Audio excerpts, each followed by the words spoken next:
Iginiit ni External Affairs Division Chief Cynthia Andrada na napapanahon na para sa modernisasyon ng New Bilibid Prison. Ayon kay Andrada, bukod kasi sa matagal na ang naturang piitan, unti-unti na ring tumataas ang bilang ng mga nakakulong doon. May report si Julius Disamboron.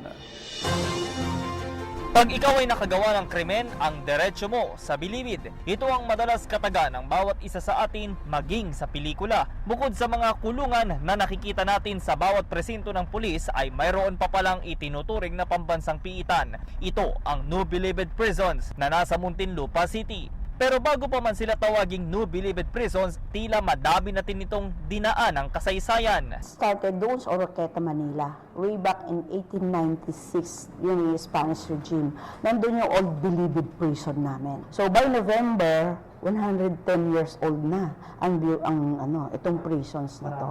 Ayon sa datos, higit 30 na ang dumaan bilang pinuno ng Bureau of Corrections. Kabilang na sina Lieutenant George Wolf noong 1909, dating PIDEA Director General Dionisio Santiago, Rafael Ragos, at ngayon si Ricardo Rainier Cruz III. Patunay na sobrang tagal na ng kawanihan, unting-unti nang tumataas ang bilang ng mga bilanggo.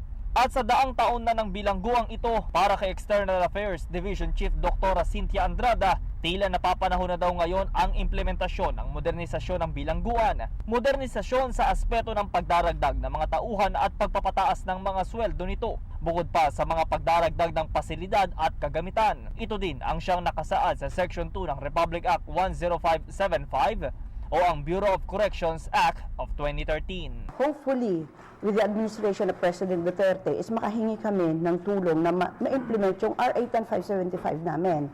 Ang population namin is around 43,000.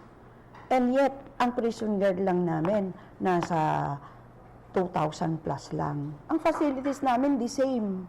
Wala naman nadagdag. Sa kabila ng hinihintay ng modernisasyon, nagagawa pa din ng mga tauhan at security personnel ng Bucor at NBP na paigtingin ang seguridad sa loob ng bilangguan. Samantala, sa eksklusibong panayam din ng PTV News, ipinaliwanag ni Bucor spokesperson Father Roberto Olaguer ang kaibahan ng maximum, medium at minimum security compound. Ay kapag ang sentensya mo ay 20 years pataas, ikaw ay sa maximum. May mga pending cases, so dito sa maximum. 20 years and below sa medium. At yung mga 2 years to go para lumaya at matagal na rin nag-serve, yun ang nasa minimum. Naging kilala ngayong taon ang NBP at Bucor dahil sa sunod-sunod nilang pagsasagawa ng Oplan Galugad. Sa ikalawang bahagi ng ating special report, aalamin natin ang rehabilitation programs maging ang paglilinaw sa ilang isyong kinahaharap ng bilangguan.